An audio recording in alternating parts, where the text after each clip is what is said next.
आप देख रहे हैं आज की ताजा खबर। मैं हूं आपके साथ जसप्रीत कौर। जीएसटी के नियमों में किए गए संशोधनों से खफा देश भर के व्यापारी आज एक दिन की हड़ताल पर हैं। इस हड़ताल में देश भर के ट्रांसपोर्टर भी शामिल हो रहे हैं। इस बंद को confederation of all India traders ने बुलाया है।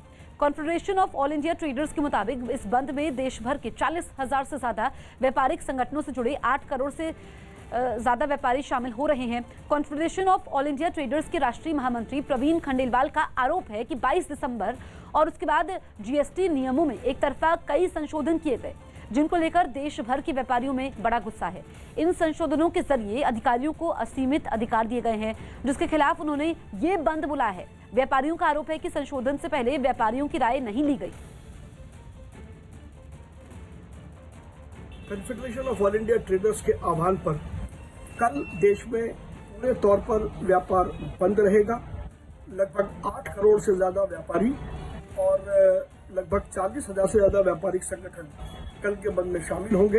व्यापारियों के अलावा ट्रांसपोर्ट, जो महिला उद्यमी हैं वो, लघु उद्यमी, ऐसे सभी लोग इसमें भाग ले रहे हैं।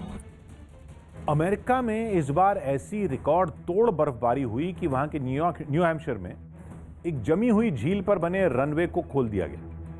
2600 फीट की लंबाई वाला यह अमेरिका का इकलौता आइस रनवे है, जिसे वहां की सरकारी एविएशन एजेंसी ने मंजूरी दी हुई है। और ये तभी चालू किया जाता है जब झील पर जमी बर्फ कम से कम 12 इंच मोटी हो। इसी वजह से पिछले साल इसे नहीं खोला गया था, लेकिन इस बार झील पर 12 इंच से भी मोटी बर्फ की परत जम गई, जिस पर छोटे हवाई जहाज लैंडिंग करते नजर आए।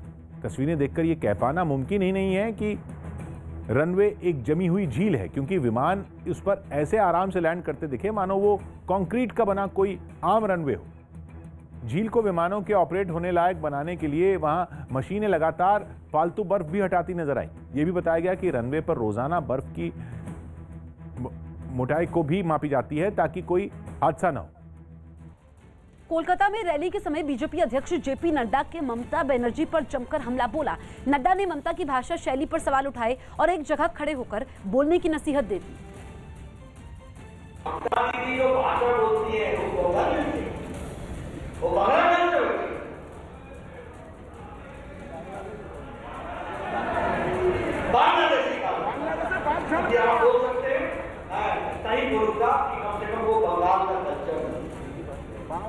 जो उन्होंने प्रधानमंत्री के लिए कहा, अमित शाह जी के लिए कहा, और मेरे नाम के आगे तो अलंकार ही अलंकार।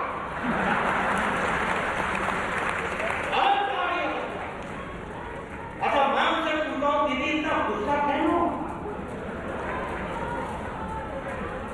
इधर से चलती है, उधर से चलती है, इधर एक जगह खड़े होकर के बोलो। बंगाल की जनता खड़े होकर सुनने के लिए तैयार।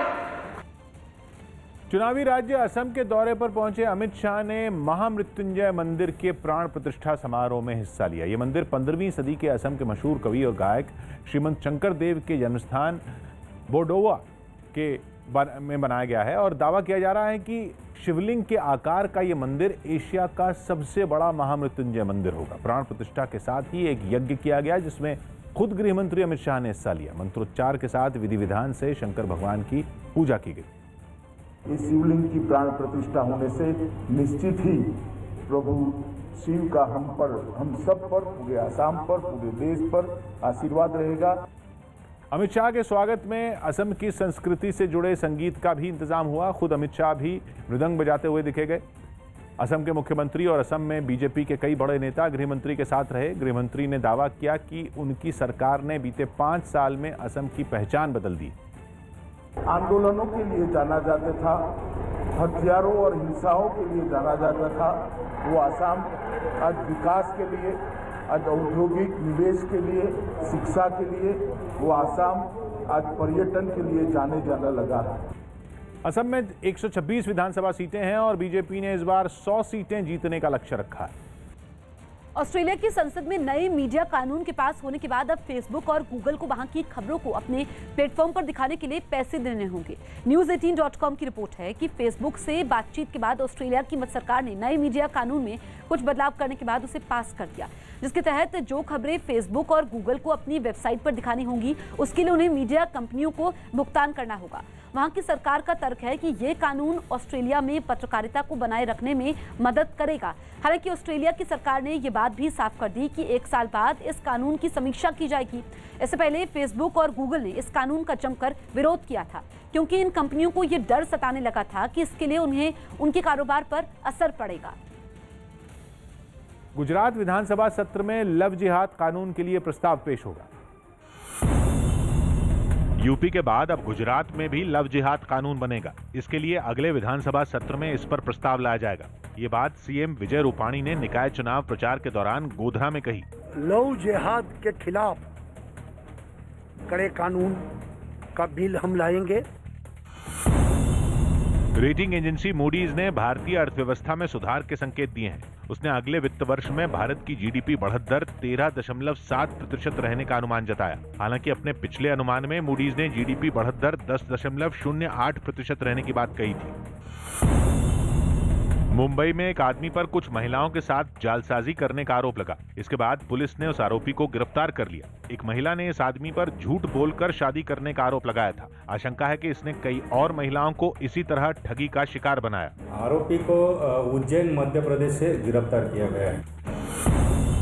पूर्व कांग्रेस सांसद अशोक तंवर ने अपनी नई पार्टी बनाने का ऐलान किया। उनकी पार्टी का नाम अपना भारत मोर्चा होगा।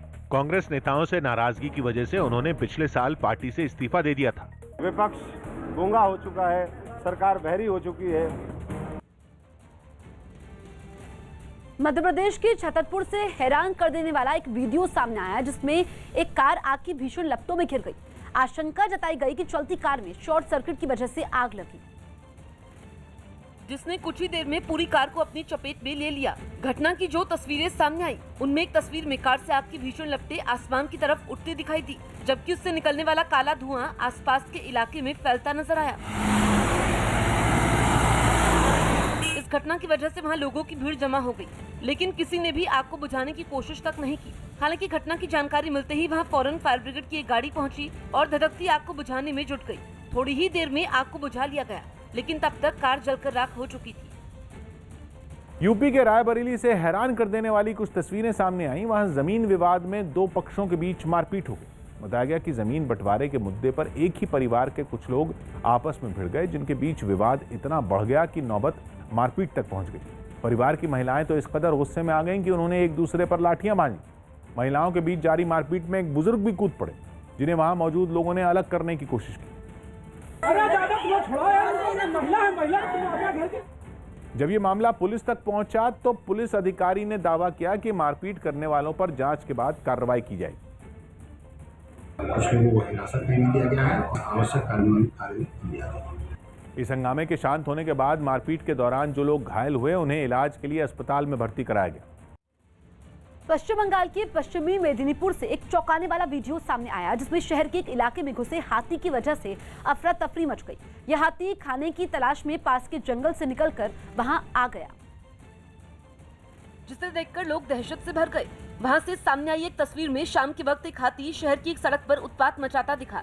गुस्साए हाथी को देखकर सड़क पर सन्नाटा पसर गया और जो लोग सड़कों पर थे वो जान बचाने के लिए भागते नजर आए।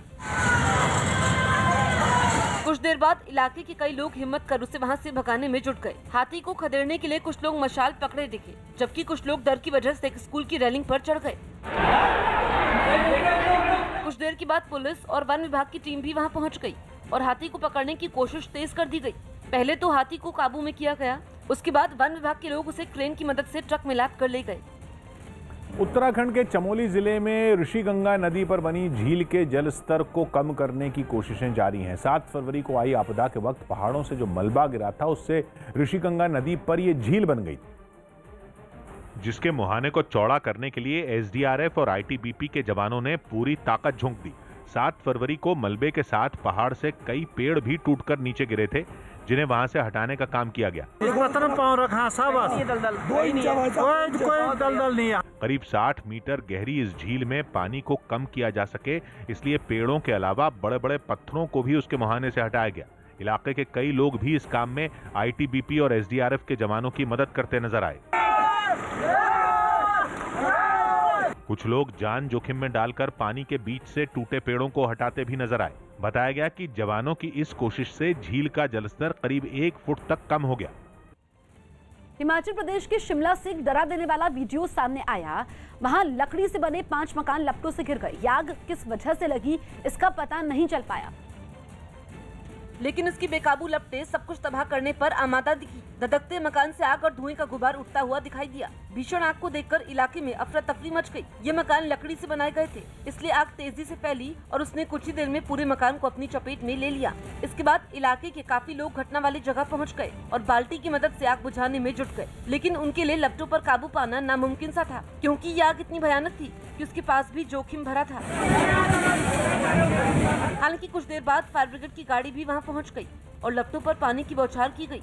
काफी मेहनत के बाद आग तो बुझा दी गई, लेकिन तब तक इन 5 मकानों के 41 कमरे पूरी तरह जलकर राख हो गए। यूपी चुनाव की रणनीति बनाने के लिए सोनिया गांधी के आवास में एक वॉर रूम तैयार किया गया। कांग्रेस महासचिव प्रियंका गांधी ने 10 जनपद के अंदर अलग वॉर रूम बना दिया। इसी वॉर रूम से वो यूपी में होने वाले अगले विधानसभा चुनाव के लिए रणनीति तैयार करेंगी। 10 जनपद सोनिया गांधी का आवास है। मध्य प्रदेश के पन्ना में खुदाई के दौरान एक मजदूर को एक बेशकीमती हीरा मिला। अनुमान है कि इस हीरे की कीमत 50 लाख से ज्यादा है।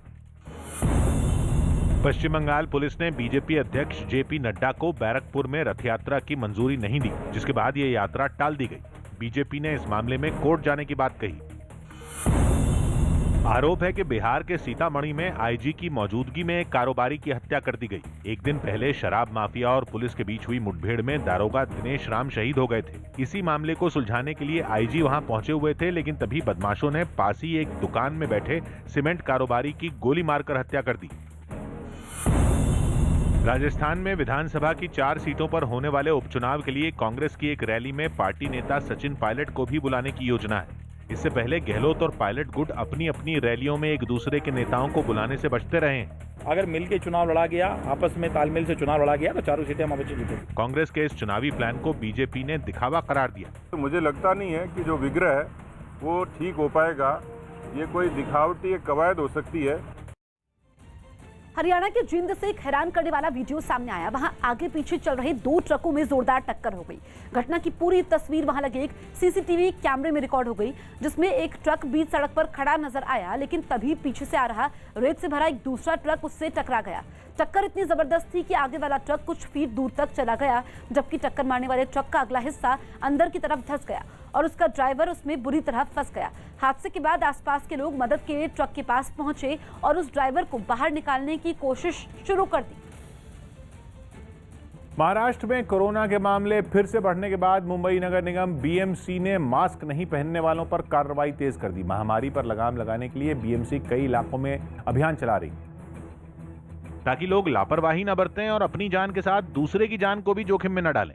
बीएमसी कर्मचारियों ने इसी तरह की मुहिम ईस्टर्न एक्सप्रेस हाईवे पर भी चलाई, जहां मास्क न पहनने वाले लोगों से जुर्माना वसूला गया। इस दौरान जब कुछ लोगों को कर्मचारियों ने बिना मास्क के पकड़ा तो वो उनसे ही झगड़ने पर उतारू हो गए। वहीं सही तरीके से मास्क न पहनने वाले कई लोगों को भी अपनी जेब ढीली करनी पड़ी। हाईवे से गुजरने वाली सभी कारों, ट्रकों और ऑटो रिक्शा पर नजर रखते हुए कोरोना की अनदेखी करने वालों पर कार्रवाई की गई।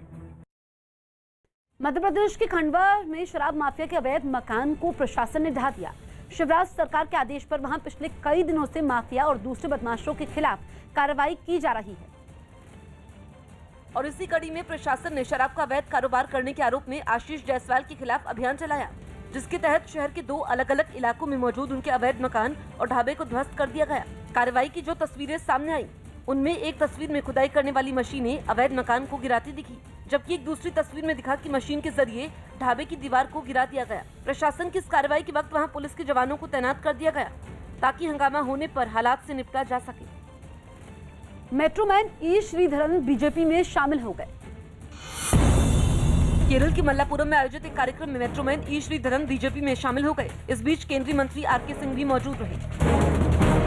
1 मार्च से शुरू होने जा रहे कोरोना वैक्सीनेशन के दूसरे चरण में केंद्र सरकार ने निजी क्षेत्रों को भी शामिल किया है ताकि ज्यादा से ज्यादा लोगों को जल्दी वैक्सीन लगाई जा सके। दूसरे चरण में 30,000 केंद्रों पर टीका लगाया जाएगा। कोयम्बटूर दौरे पर गए पीएम मोदी ने कृषि और ऑर्गेनिक फार्मिंग के काम में नाम कमाने वाली और 105 साल की पद्मश्री विजेता आर पप्पामल से मुलाकात की। अमेरिका की लॉस एंजलिस में मशहूर पॉप सिंगर लेडी गागा के कुत्तों की देखभाल करने वालों को कुछ लोगों ने गोली मार दी और लेडी गागा के 2 फ्रेंच बुलडॉग्स को चुरा कर ले गए। रक्षा मंत्री राजनाथ सिंह और केंद्रीय मंत्री स्मृति ईरानी आज बंगाल दौरे पर जाएंगे। इस बीच राजनाथ सिंह बालूरघाट में रोड शो भी करेंगे। जम्मू कश्मीर के सोनमर्ग में विंटर फेस्टिवल की शुरुआत हो गई। इस मौके पर बर्फ पर बाजार सज गए। साथ ही सैलानी बर्फ पर तरह तरह के आयोजनों का लुत्फ उठाते दिखाई दिए। म्यांमार के बाद अब अर्मेनिया में भी सेना तख्तापलट कर सकती है। अर्मेनिया के पीएम निकोल पाशिन्यान को डर है कि सेना देश की बागडोर अपने हाथों में ले सकती है, जिसके खिलाफ अर्मेनिया के पीएम 20,000 समर्थकों के साथ सड़कों पर उतरे और सेना के शीर्ष अधिकारियों पर तख्तापलट की साजिश रचने का आरोप लगाया। इंडोनेशिया के सुलावेसी आइलैंड पर एक खदान धंसने से उसमें 2 दर्जन से ज्यादा लोग फंस गए, जिनमें से अब तक 6 लोगों के शव बाहर निकाले जा चुके हैं, जबकि बाकी को बचाने के लिए युद्ध स्तर पर रेस्क्यू जारी है। इटली के सिसिली में माउंट एतना ज्वालामुखी एक बार फिर भड़क गया, जिससे लोग लगातार दहशत के साए में जीने को मजबूर हैं। माउंट एतना ज्वालामुखी पिछले 8 दिन में छठी बार फट चुका है। गुजरात के निकाय चुनावों में जोरदार प्रदर्शन करने के बाद आज आम आदमी पार्टी के संयोजक और दिल्ली के मुख्यमंत्री अरविंद केजरीवाल सूरत में रोड शो करने जा रहे हैं। इस रोड शो के जरिए केजरीवाल गुजरात और खासतौर पर सूरत की जनता को धन्यवाद कहेंगे। सूरत के निकाय चुनावों में आम आदमी पार्टी 27 सीटें जीतकर दूसरे नंबर की पार्टी बन गई है, जबकि मुख्य विपक्षी दल कांग्रेस का खाता भी नहीं खुल पाया। केजरीवाल ने इस जीत को आम आदमी पार्टी के विकास मॉडल की जीत बताया है।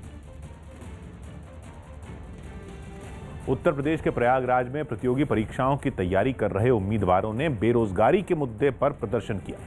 इस दौरान सैकड़ों की संख्या में प्रदर्शनकारियों के सड़क पर जुटने से वहां ट्रैफिक जैम हो गया, जिसके बाद पुलिस को उन्हें हटाने के लिए उन पर सख्ती बरतनी पड़ी। वहां कई महिला प्रदर्शनकारी भी धरना देती नजर आई, लेकिन पुलिस ने उन्हें भी हटाना शुरू कर दिया।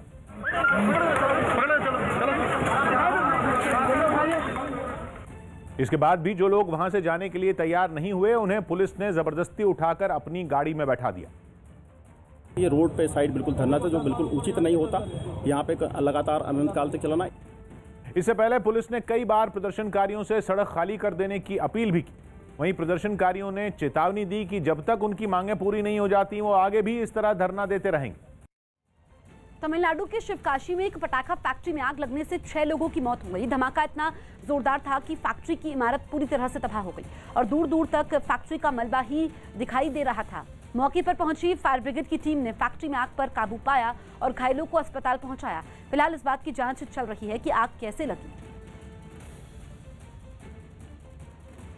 ओडिशा की राजधानी भुवनेश्वर में कांग्रेस की एक बैठक के दौरान 2 गुट आपस में भिड़ गए। विवाद तब शुरू हुआ जब एक गुट के लोगों ने पार्टी नेता विष्णुचरण बारिक पर विपक्षी दलों से सांठगांठ का आरोप लगाया, जिस पर दोनों गुटों के लोगों के बीच तू-तू मैं शुरू हो गई। देखते ही देखते उनके बीच हाथापाई होने लगी। घटना की जो तस्वीरें सामने आई, उनमें एक तस्वीर में कांग्रेस दफ्तर के बाहर दोनों गुटों के लोग आपस में मारपीट करते दिखे। कुछ लोगों ने उन्हें समझाने और अलग करने की भी कोशिश की, जिसका उन पर कोई असर नहीं हुआ।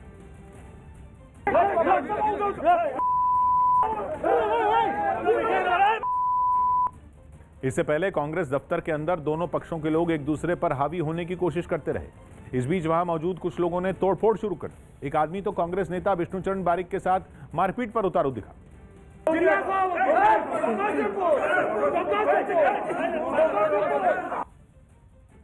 इस घटना के बाद विष्णुचरण बारिक ने अपने ऊपर लगाए सारे आरोपों को सिरे से खारिज कर दिया। कोई बीजेडी का साथ हाथ मिलाया नहीं, कांग्रेस के लिए काम किया और आज भी काम कर रहा है, अगला दिन भी काम करेगा। इसके बाद जब मीडिया ने बैठक में हुए बवाल पर कांग्रेस के दूसरे नेताओं से सवाल किए, तो उन्होंने इस पर अजीबोगरीब बयान दिया। ऐसा तोड़ो, ऐसा मारो, ऐसा करने से प्रैक्टिस होगा अपोजिशन के बीजेपी के साथ, बीजेडी के साथ लड़ने के लिए। मारपीट की वजह से काफी देर तक कांग्रेस दफ्तर में अफरा तफरी मची रही। हालांकि बाद में समझा बुझाकर मामला शांत करा लिया गया। दिल्ली के मुख्यमंत्री अरविंद केजरीवाल की सुरक्षा घटाने के आरोपों का गृह मंत्रालय ने खंडन कर दिया।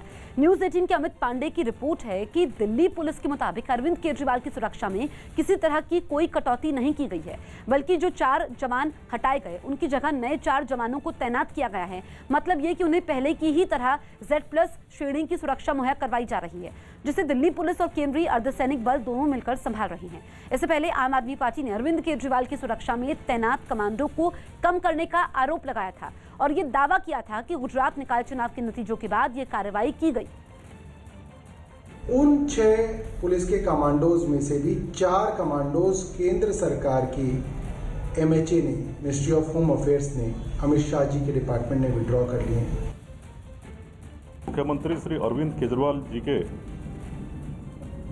उनको दिल्ली पुलिस के द्वारा Z+ सुरक्षा दिया गया है, जिसमें pilot, escort, close protection team, home guard, spotters, searching frisking staff इत्यादि के रूप में 47 सादे कपड़े सुरक्षाकर्मी और CRPF से 16 बावर्दी पुलिसकर्मी तैनात हैं। उनको दिया गया सिक्योरिटी कवर अपरिवर्तित है और उनको दी गई सुरक्षा कर्मियों की संख्या में कोई कमी नहीं की गई है। चीन के FDI प्रस्तावों को मंजूरी पर सियासी घमासान छिड़ गया। चीन के FDI प्रस्तावों को मंजूरी देने पर राहुल गांधी ने प्रधानमंत्री पर हमला किया और अपने ट्वीट में लिखा कि चीन समझ गया है कि PM उसके दबाव में झुक गए हैं, जिसके जवाब में बीजेपी नेता अमित मालवीय ने अपने ट्वीट में राजीव गांधी फाउंडेशन में चीन की फंडिंग के आरोप का जिक्र कर दिया और लिखा कि चीन तो समझ गया, राहुल गांधी कब समझेंगे। न्यूजीलैंड ने दूसरे T20 मैच में भी ऑस्ट्रेलिया को 4 रन से हरा दिया। इसी के साथ उसने 5 मैचों की सीरीज में 2-0 से बढ़त हासिल कर ली। मुकाबले में न्यूजीलैंड ने पहले खेलते हुए 20 ओवरों में 7 विकेट पर 219 रन बनाए थे, जिसके बाद ऑस्ट्रेलिया की टीम अच्छे प्रदर्शन के बावजूद 8 विकेट पर 215 रन ही बना पाई। बीजेपी अध्यक्ष JP नड्डा रविवार को वाराणसी के दौरे पर जाएंगे। वो वहां पार्टी कार्यालय का उद्घाटन करेंगे और जिले के बूथ अध्यक्ष के घर चाय पे चर्चा कार्यक्रम में भी शामिल होंगे। यही नहीं, नड्डा अपने 2 दिनों के दौरे में काशी विश्वनाथ मंदिर में भी पूजा कर सकते हैं।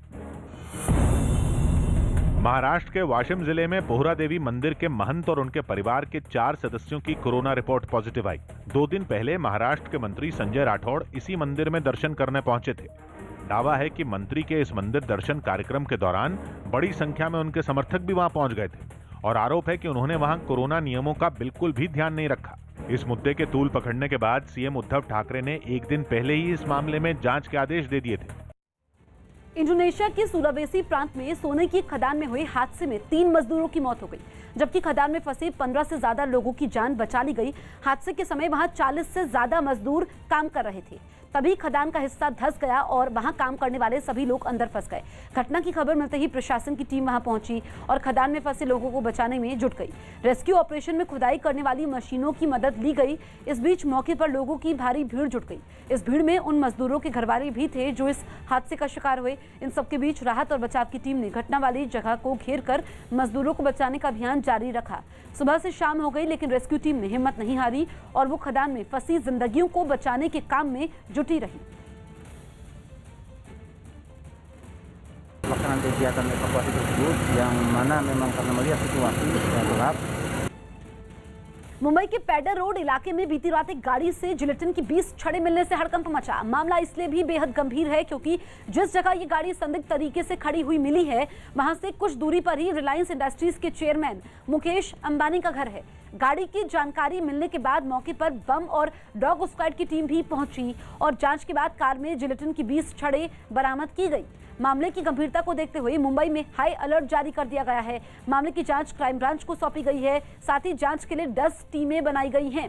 अभी तक जो सीसीटीवी मिला है उसके मुताबिक ये गाड़ी बुधवार की रात करीब 1 बजे इस जगह पर पार्क की गई थी और उसका ड्राइवर कुछ देर बाद गाड़ी से निकलकर चला गया था। शुरुआती जांच में पुलिस को पता चला है कि गाड़ी पर जो फर्जी नंबर प्लेट लगाई गई है वो मुकेश अंबानी की सुरक्षा में चलने वाली एक गाड़ी का नंबर है। साथ ही गाड़ी के अंदर से कुछ और नंबर प्लेट मिली हैं।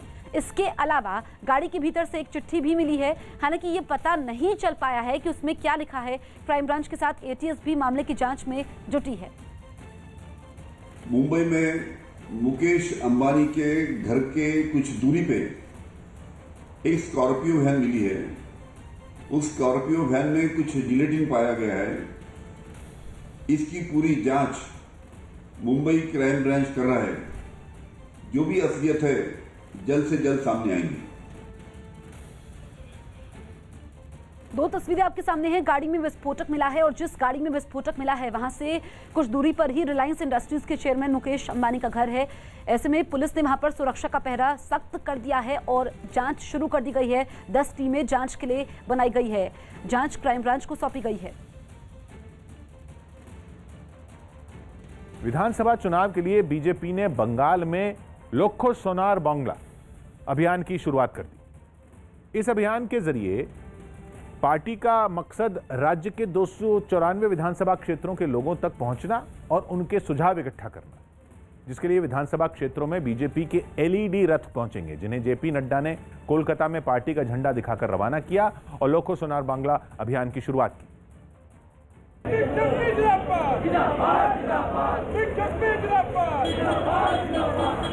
फूलों और गुब्बारों से सजे ये एलईडी रथ सुझाव पेटी लेकर बंगाल के लोगों के बीच जाएंगे। जेपी नड्डा ने लोको सोनार बांग्ला अभियान की शुरुआत कर दी। आप देख सकते हैं बीजेपी का झंडा दिखाकर इन जो एलईडी रथ हैं उनको रवाना कर रहे हैं। इस अभियान की शुरुआत करने से पहले जेपी नड्डा ने उम्मीद जताई कि इस मुहिम से बंगाल में परिवर्तन की राह आसान होगी।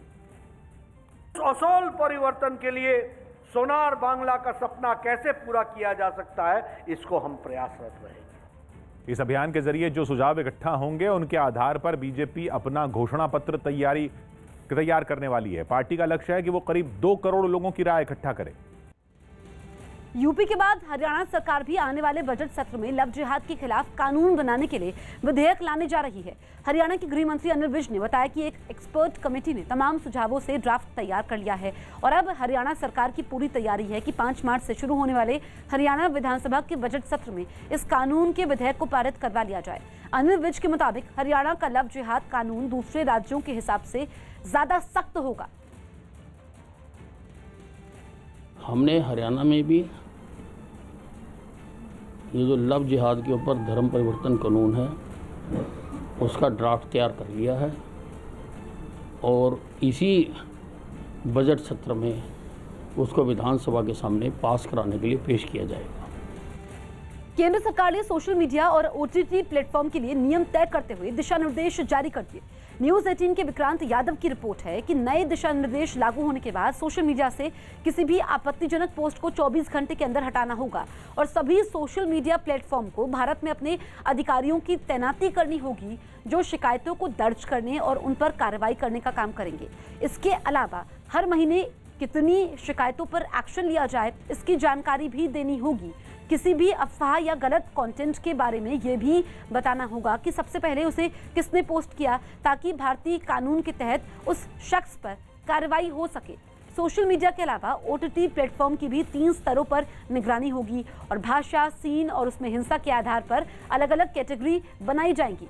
सरकार के इस कदम से सोशल मीडिया पर अफवाह और फेक न्यूज फैलाने वालों पर लगाम लगने की उम्मीद है। केंद्र सरकार की तरफ से जारी किए गए दिशा निर्देश 3 महीने के अंदर लागू कर दिए जाएंगे। अरविंद केजरीवाल को सीलमपुर में काले झंडे दिखाए गए। एमसीडी उपचुनावों के प्रचार में जुटे केजरीवाल ने सीलमपुर, कोंडली और त्रिलोकपुरी में रोड शो करके लोगों से आप उम्मीदवार को जिताने की अपील की। हालांकि इस बीच सीलमपुर में केजरीवाल को काले झंडे भी दिखाए गए। अमित शाह ने असम दौरे के समय कार्बी अंगलोंग में अपनी जनसभा का एक ड्रोन से बनाया वीडियो ट्वीट किया और जनसभा में मिले हजारों लोगों के समर्थन के लिए शुक्रिया कहा। पश्चिम बंगाल के विधानसभा चुनावों में शांति व्यवस्था को लेकर सीआरपीएफ ने आसनसोल में रूट मार्च निकाला। हिमाचल में शिमला के ननखड़ी इलाके में भीषण आग लगने से 5 मकान जलकर राख हो गए। इस घटना में 12 परिवार बेघर हो गए। गनीमत रही कि आग की चपेट में कोई नहीं आया। बिहार के समस्तीपुर में एक मस्जिद के इमाम की गोली मारकर हत्या कर दी गई। पुलिस ने मामले में आरोपियों की तलाश तेज कर दी है। मध्य प्रदेश के खंडवा में प्रशासन ने एक शराब माफिया के खिलाफ कार्रवाई करते हुए 3000 वर्ग फुट में अतिक्रमण करके बनाए गए अवैध मकान और शराब परोसने के ढाबे को मशीन से ढहा दिया। जम्मू कश्मीर के गुलमर्ग में प्रशासन ने नाइट स्कीइंग इवेंट का आयोजन किया, जिसकी शुरुआत खेल मंत्री किरेन रिजिजू और उपराज्यपाल मनोज सिन्हा ने की। इस बीच देश विदेश से आए सैलानी हाथों में मशाल लेकर स्कीइंग करते दिखाई दिए। टीम इंडिया के पूर्व बल्लेबाज युवराज सिंह को पंजाब और हरियाणा हाईकोर्ट से झटका लगा है। दलित समाज पर टिप्पणी करने के आरोप के मामले में हाईकोर्ट ने युवराज के खिलाफ एफआईआर और जांच रोकने से इंकार कर दिया और पुलिस को 4 हफ्ते के अंदर जवाब दाखिल करने के निर्देश दिए।